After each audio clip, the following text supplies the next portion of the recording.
you have kind of the decision-making power over that block, what you take in. And you can very well say, well, I take in my own transactions, right? And that's fair. Like you can say that. So it could also be that somebody from your mining pool did something. So yes, this could be one option how such things can happen. Okay, so ETH Gas Station is a quite useful tool, and this Etherscan Blockchain Explorer is also a tool that we'll get back to. One thing just to show you what this transparency of blockchain really means. So what you can see is you can look at accounts up here. So what I'm going to do now is I'm going to look at all accounts up here. And what we see here is, for example, we see these accounts, and this is a bit mind-boggling once you see this number here. So in front of your eyes, you have significantly over $1 billion. Okay? So this is significantly $1 billion at address 0xB79. And the only thing that separates you from this $1 billion is a private key that is about this long. Okay? So, yes, no, you can't brute force this. But this basically is a cold wallet of one of the exchanges. So these exchanges where you trade like your fiat money, like a Swiss franc, for crypto. Of course, they have some large stash of money that's laying somewhere. And cold wallet usually means that they don't have an API access to it. Actually, one exchange just, I think, 2 weeks ago got hacked, and it turned out that they had a very interesting security concept. So they had client-side verification in JavaScript. And that was a very good idea. It was so good that somebody ran away with $170 million. So yeah, right, this is the idea of a cold wallet. Means you're not connected via an API. I mean, we don't have to talk that you don't expose critical features on the client side anyway, but you are basically separating all of this in a cold wallet. And this is important once you kind of manage some funds or functionality that is critical. And it's important that it's not just always about money. It could also be functionality. For example, I could be like a central bank power that can mint tokens. If I can mint tokens, this is something that has a lot of monetary value in a function call. So you have to protect these keys behind that as well. All right, and with that, I would like to get back to Solidity and show some more concepts and building blocks of Solidity. So the first thing that I would like to get into is we have this get greeting, this getter function that we wrote before. So we had a setter, we had a getter, and then in the setter we implemented some sort of gatekeeping. So who can change the message? The initial implementation was, which is commented out now, that only the owner can control it. And the question is always, okay, you have one party that kind of sets a message here, right? So do we need a blockchain for that? The second case, which is somewhat more interesting, is you have to pay money to put in a new greeting, right? And now it turns out this getter here was actually totally not necessary. We can remove this function and instead only mark this string greeting as public. So what happens now once you mark this public is that the Solidity compiler is automatically generating a getter for you that has the exact same name. So if I compile that, let me see if I'm still online. So once I compile it, you see we have now this getter function automatically being generated. It's called greeter. And of course, the initial value is 0. I send 1.1 ether to it. And send this thing again. You see this is a more convenient way of getting a value. Now, some things that might be interesting is, for example, I told you that we can, and I will start actually a new smart contract for it. So you can click on the plus button up here. And what I'm going to do with you now is I'm going to build a token with you, right? So what is this token really? I mean, a token is really, we built something that's a bit like Bitcoin. We built our own currency, okay? And it's I would say it is the killer application of blockchain, at least in 2017. No idea what 2018 is going to bring. So what people did is, and there were some startups, and one of them is in the room, and we'll hear from them, is that they make tokens that allow you to use certain features. There's other startups that say, hey, you know what? We actually have something that's pretty much like a token. It's a very different type of token.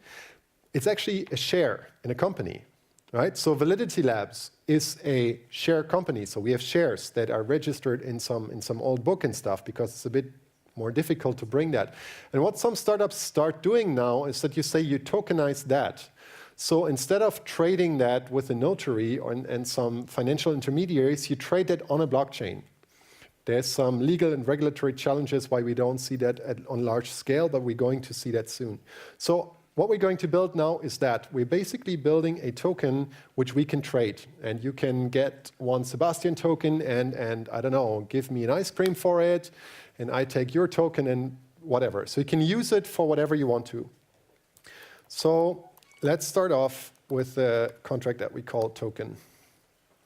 And some of you might have seen that there's a little warning here. And in this warning, it basically tells us it's this pragma statement, which you can tell it which Solidity version we want to use. And the idea is that somebody should not accidentally compile it with an old version of Solidity that might be susceptible to certain exploits. So I am nice to the compiler and follow its suggestion. So this basically means, not going for the very latest one, this basically means that we have to use at least Solidity version 0.1.18. Yes. Okay, 0.1.19.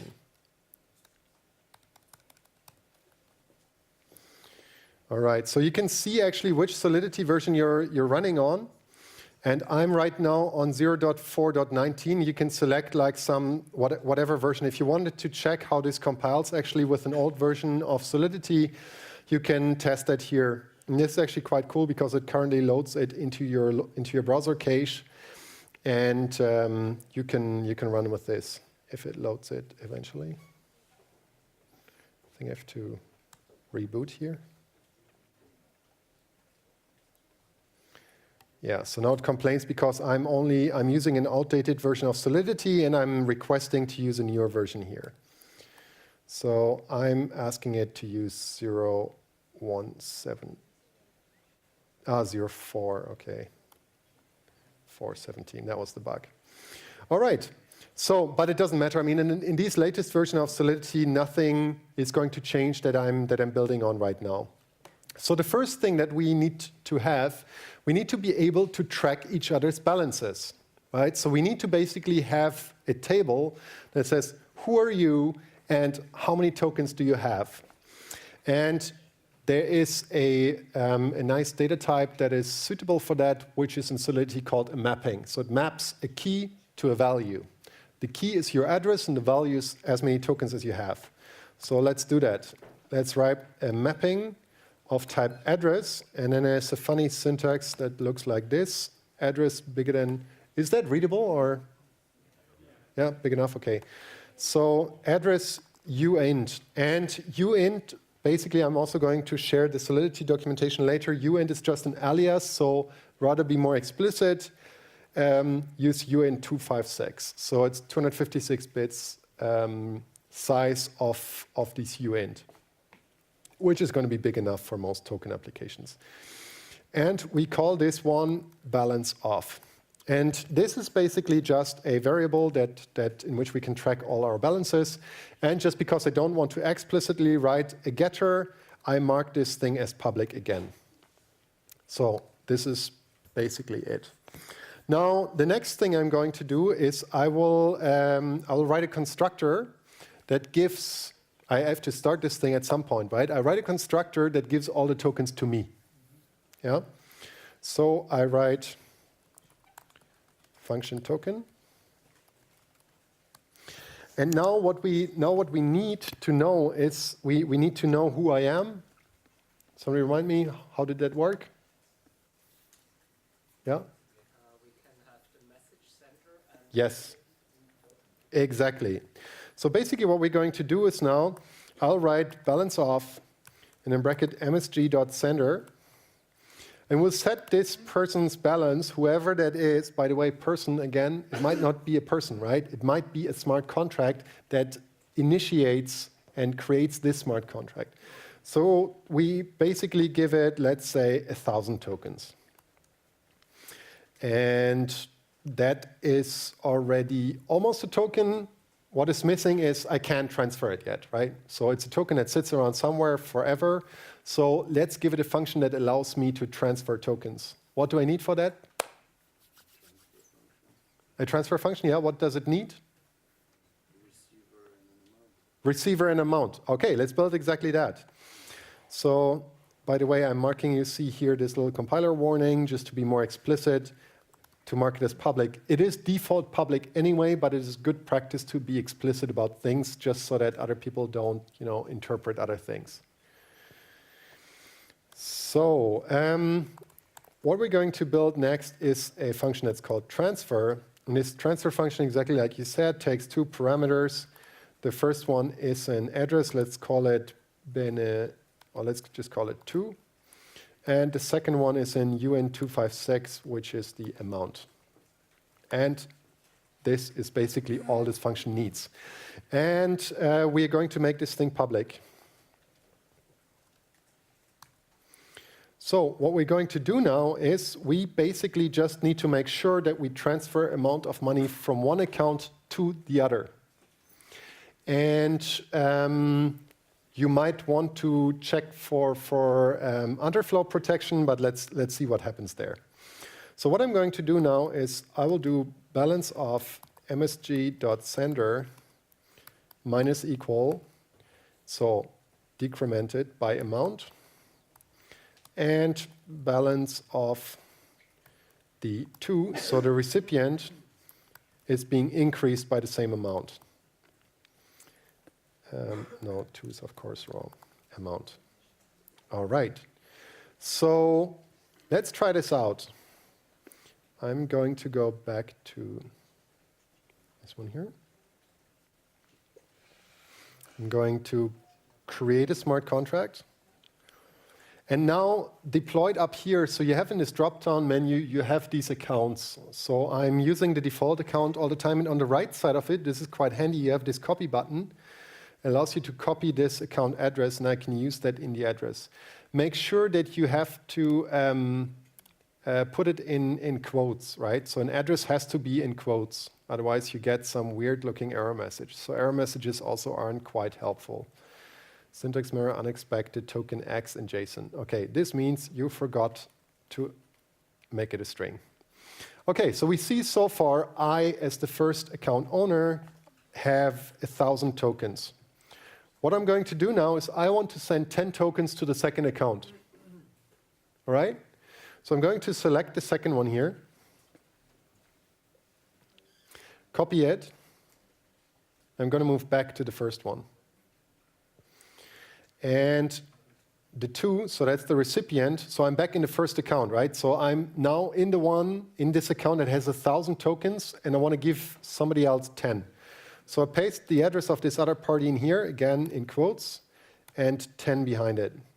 And call this transfer, and call this balance off again. We see indeed this thing has been reduced to 990. And now I'm trying to transfer 1,000. Okay, so I have 990 and I'm trying to transfer 1,000 and see, oh, I have a lot of money. Cool, right? Now what's going on? What's this absurdly big number here? It's an underflow. So basically, for the ones that haven't treated underflows before, if you go under 0, it starts counting again at the largest number it knows, which is this absurdly big number.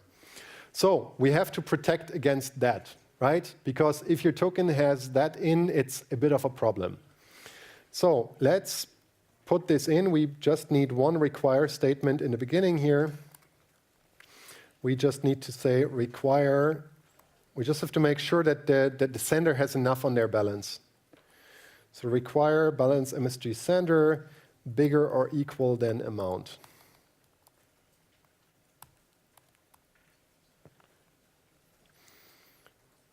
Okay, and I'm going to try this again. I think I still have the address. Oh, yeah, this is a bit cumbersome. I just go to the second account, copy it, and go back to the first one. Paste it in here, try to transfer 10 tokens. I see if the 10 tokens arrived. Yes, they did. And now I'm going to try to transfer 1,000. And we see already in our transaction that there was a revert in here.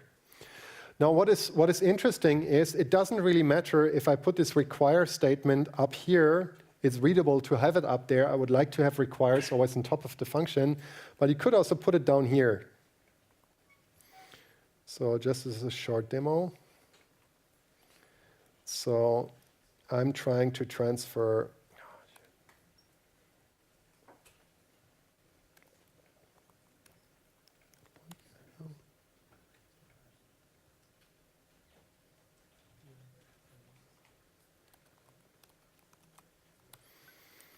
Let's transfer 100 tokens. 100 tokens did make it there. I'm transferring 1,000 tokens. And see that this one, in this case, is actually not the same. The require has to be put in the beginning of the function call, okay? So function that just uses a require, not a throw, please put it in the beginning. Good. So with this one, we have basically made a simple token. Yeah, this is transferable between individual parties. Now, and what I'm going to show now is if you bring it out there as it is, probably in most jurisdictions illegal, okay? So let's do it. So what I'm going to do is I'm going to do a token sale. Yeah? And we can then talk why anybody would do it. So, but what I'm going to do is I make a function that basically allows us to pay money to some person that then promises us to do something, and in return gets a token that they can utilize for something. So let's do this. And we call this function buy token. Buy tokens. And the only thing that this buy tokens gets is it gets this payable modifier, which means, hey, I can take money. Okay? And we will basically keep things very simple. We say for every way, again, way was a subunit of 1 ether. For every way, we will issue 1 subunit of a token, right? So 1-to-1 rate to keep things real simple. And what we also need is this money. We don't want to produce a black hole, so this money should go somewhere. So again, let's define this owner. So we put some owner somewhere and transfer it to that owner. So same as we did before the break, we define an owner. Just to make things easier to debug, I'm always putting all contract properties, make them public so that we have a getter and it's much more easy to debug. And the only thing that happens is that we transfer the funds over to the owner, owner.transfer msg.value. So this means the money doesn't even really get into the smart contract, it directly gets forwarded to the owner. And at the same time, we will issue for the buyer, we will issue them some tokens.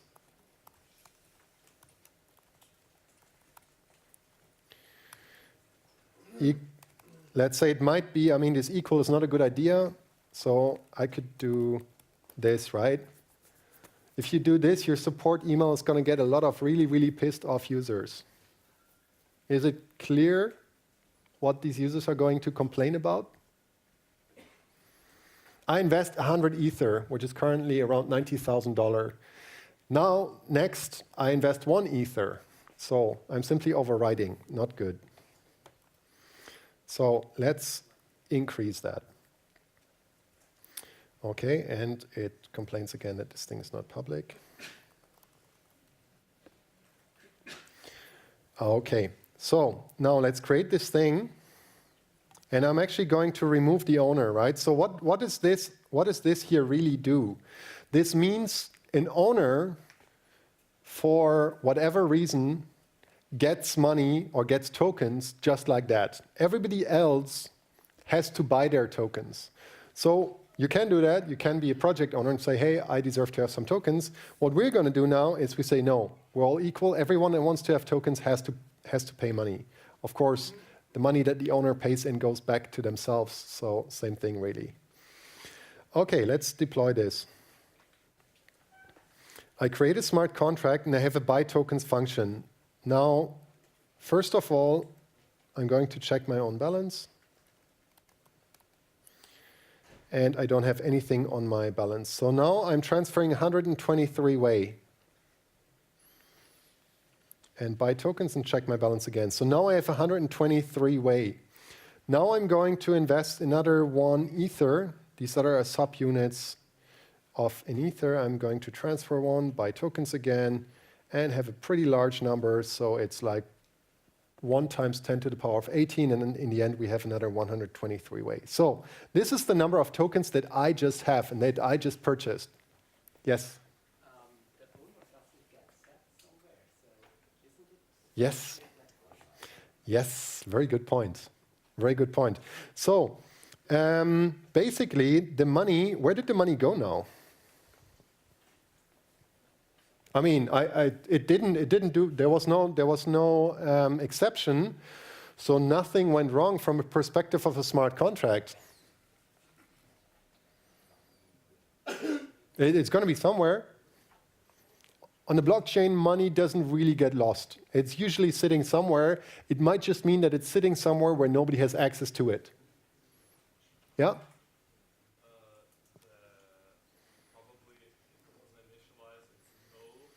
Yeah. Probably that means that if it's no, it just keeps the money or something like that in the contract. No. Where does it go? Think. Where would? Yeah. Yeah. Can that be? Can that possibly be happening on a blockchain? Let's check. Let's not check in our toy example. Let's check real. So I go to Etherscan. I type 0x0. Holy shit. Yeah? There's currently $6 million in this account. Yeah? And there's some other stuff here. So, I mean, the token valuation I don't quite trust. Might be some tokens are just deliberately burnt to this address. But what we do know for sure, so I don't know about these token numbers there, but what we do know for sure is that there's currently around $6 million worth of Ether sent to this address. Yeah? So we don't know why that is. You can check on a case-by-case basis. A lot of them are because people use buggy libraries, buggy wallets, and so on that just ignored that first parameter and defaulted to 0x0. Again, if you find the corresponding private key to 0x0, it's all yours, but chances are extremely low. So yes, this is exactly what did happen here in our case as well. So the money actually, because I forgot, thanks for pointing it out, I forgot to set the owner that this is actually being transferred to the default 0x0 address. All right, now one thing that I also wanted to show you is we can remove the constructor altogether. What we can do is you can just write it like this. So this will basically be injected into a default constructor that just sets the owner. It's not exactly more readable, but if you just have one value to set, it's a convenient way to setting it. By the way, for the ones that care about the details, this one is being executed before your own constructor that you define is being called. All right, so now we basically have this smart contract here, despite the fact that I've been updating this here. This deployed smart contract is usable in the old version, right? So it still is there. So let's use this token transfer. I will transfer to the second account, going back to the first one. So I'm checking, hey, what's the balance of me? It's still the same value. I'm transferring 10 to the second account. I'm checking my balance again, and we see that this one was decreased by 10, yeah, by 10 tokens. Okay? So with this, what we have created is basically not a token anymore. This basically is an ICO, or as we also call it, a crowd sale, in just about 20 lines of Solidity. And what this does is it takes money, forwards it to me, which is good, and gives you a totally useless token. Yeah? So this token does absolutely nothing. Now you can give it some function. You can also kind of come up with, why does this token have a value? Well, you have to use it on our platform. You have to use it for payments. You have to use it for whatever features you define. And this is where your imagination is basically free to explore whatever options you want to have, right? So why people want to do it and basically add functionality to it. You have low battery. Thank you for that. So yeah, this is then up to your imagination what you want to do with it. And from a design perspective, this is not exactly pretty, right? Because we have it all baked into one smart contract. So what we could also have, we have a separate crowd cell, which is separate from the token. Yeah, so you can call external functions. But I don't want to dive too deep into these token discussion here. Just show you an actual example that is used by a lot of people for a lot of different applications, and going in the direction of many startups having their own tokens. And that just makes sense. Because it doesn't make sense that Facebook has a few shareholders which get a ton of value for you putting like your drunk pictures up there, because that is actually driving value, right? That is what drives value, you, not just some people that put in money. So what about you, by providing value for service that has strong network effects, participating in the financial upsides to it? This is what this, and people call it token economy, is all about, right? That you have on the one side, yes, sure, you might have some investors, but then please make it open to all of us, and this is, right, it really is open to everyone. And then in the next step, you make tokens available also to people that provide value to your platform. For example, Facebook, right? And there's a great blog by Trent from BigChainDB that goes into tokenizing the enterprise. So you get tokens, for example, by uploading pictures. You get tokens, for example, because people like your post. This is something that drives value of this overall network. And therefore, you, who is the one that actually provides value, it's not just Mark Zuckerberg, right? It's actually you. You actually have an incentive to do something that benefits the greater good of the network, and not just create like Facebook spam accounts. Okay, so with this I would like to close the chapter of the token and just show some little building blocks that you could use for your own smart contract development. So I will create another test file.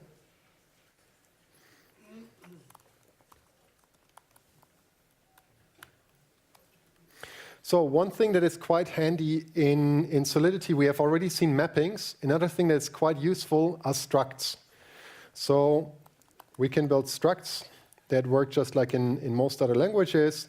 It's basically a compound structure into which you can put other members in. So for example, we make a struct for our messaging board for a message, for example, right? So a message has a content. It has some time when it got written onto the blockchain. Time published, and we have some person that was sending it, right? So some sender. Do we need anything else? And maybe we also have one for the amount that has been paid for it. So also that is a UN256. By the way, the time published time is just like in most other languages as well. It's a Unix timestamp. So we have a Unix timestamp in seconds since 1970. And that is the time in unsigned integer, which we're going to get out here. And the last thing, let's say, is the amount that somebody paid for it. And we call this a message. Okay, so this is what we're going to have inside of our, of course, the other way around. So this is what we have in our struct in here, and we're going to use it. So we are going to let people add messages. So what we're doing really is we build a messaging board. And what I'm actually going to do now is we're doing a bit let's call it, people like to call this Ponzi scheme things, right? So let's actually make something that only lets you get in if you pay more than the previous person. And in addition, let this money go to the person that put the previous message up, okay? So let's do this as a very, very last example. Send message. So of course, you need to send it some message. We call it text.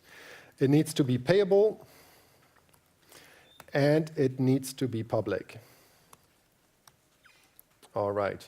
And now we need to store these messages somewhere, right? So I just created this struct, and that's pretty meaningless if it's just standing around there. So I need to create a struct property. So we call it current message.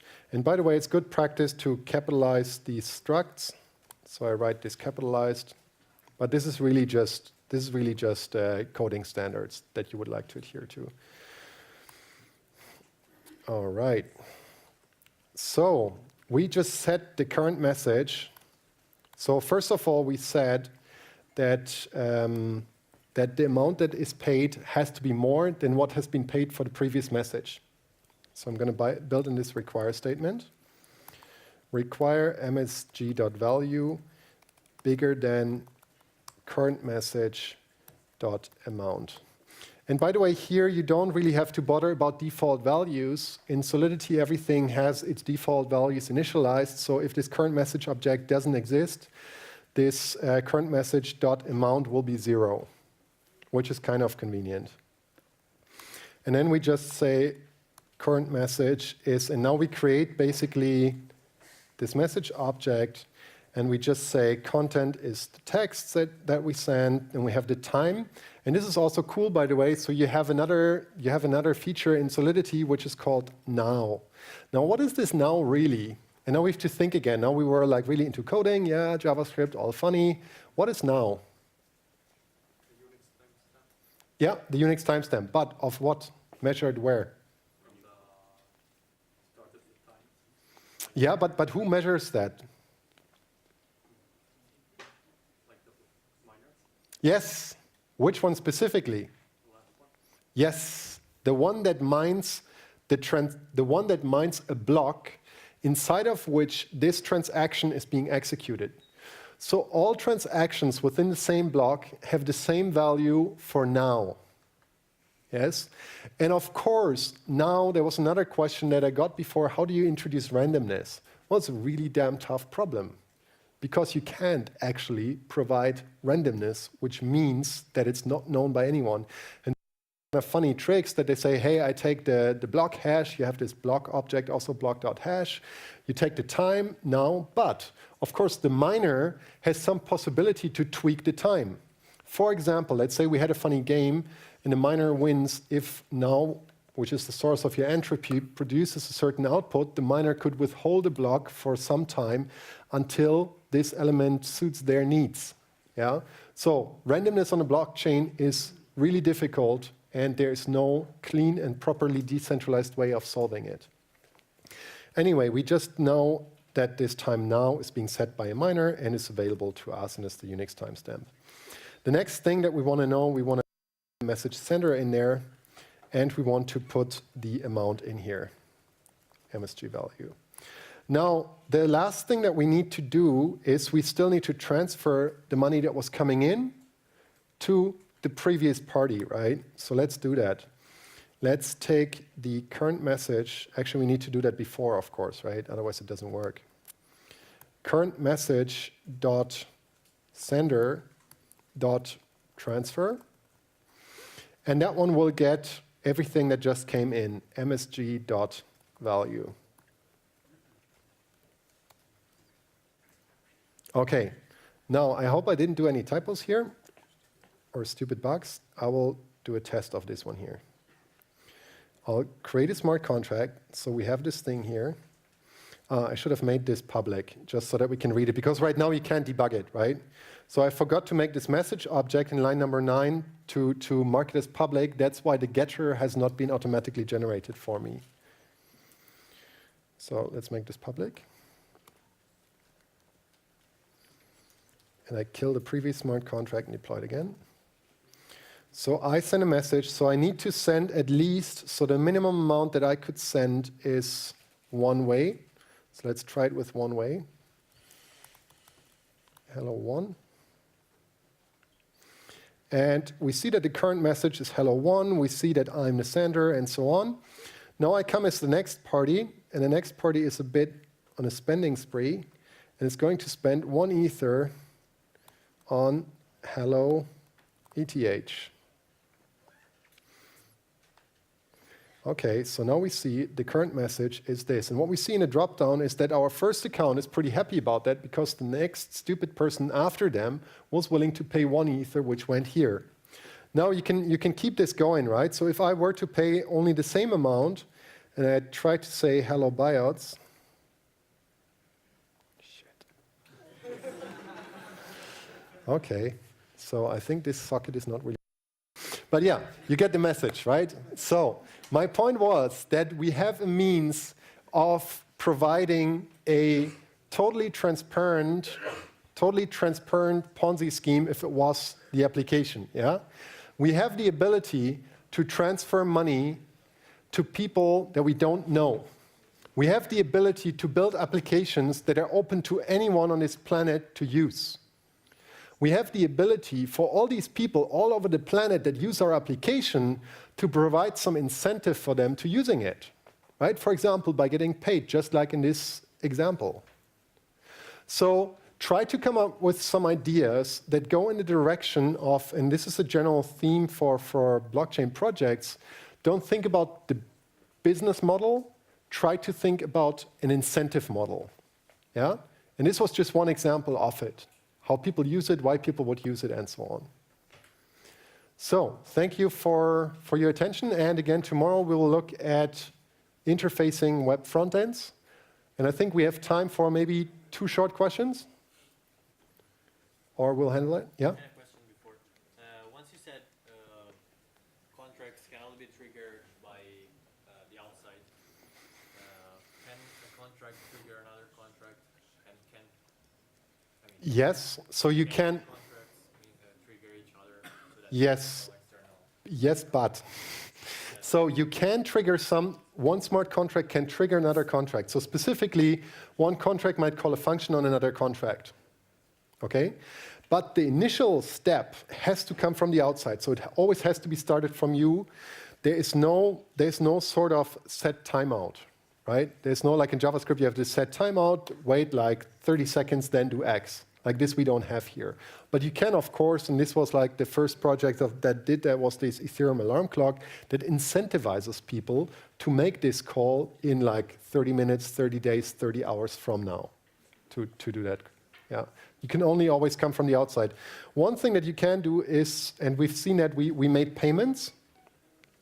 There's a function that I didn't go into. It's a function that doesn't have a name. So if you just remove the name of a function, it's the so-called fallback function. So if you send money to a smart contract, this function will always get triggered. But it's not really what you're asking for, that you can say in some time. Creating a timing in any. No. So far, natively, there's no way of creating a timing that does that. It always has to come from the outside. You could then have an API running that has some things that, has a server running and then, I don't know, wait a day and then do X, like via cron job or something. Yeah.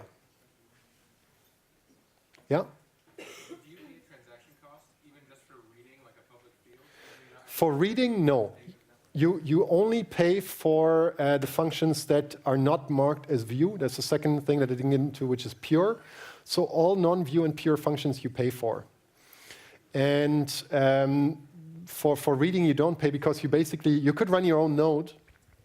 By the way, if you're interested in running your own node, you could check out this Geth, the Go Ethereum implementation, which is the most popular version of the Ethereum client. You can install it on your machine. If you do sync it at least in fast mode. It's going to take around, I think last time I did it was around 12 hours. So if you start syncing tonight, it might be ready tomorrow. Yes, one very last question.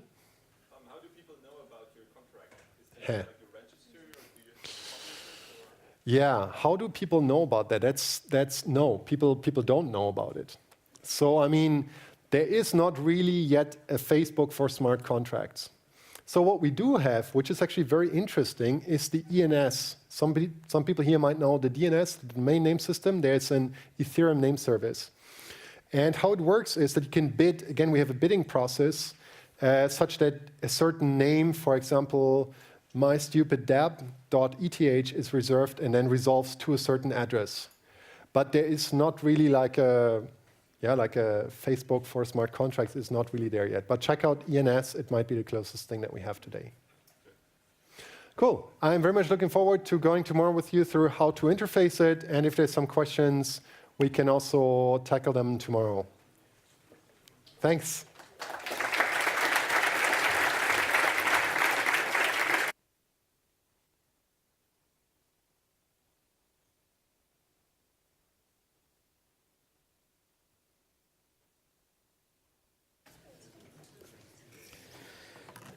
So thank you very much, Sebastian, for this great introduction. I'm aware for the non-coders among you that might have been quite a lot to digest. I didn't see any. Maybe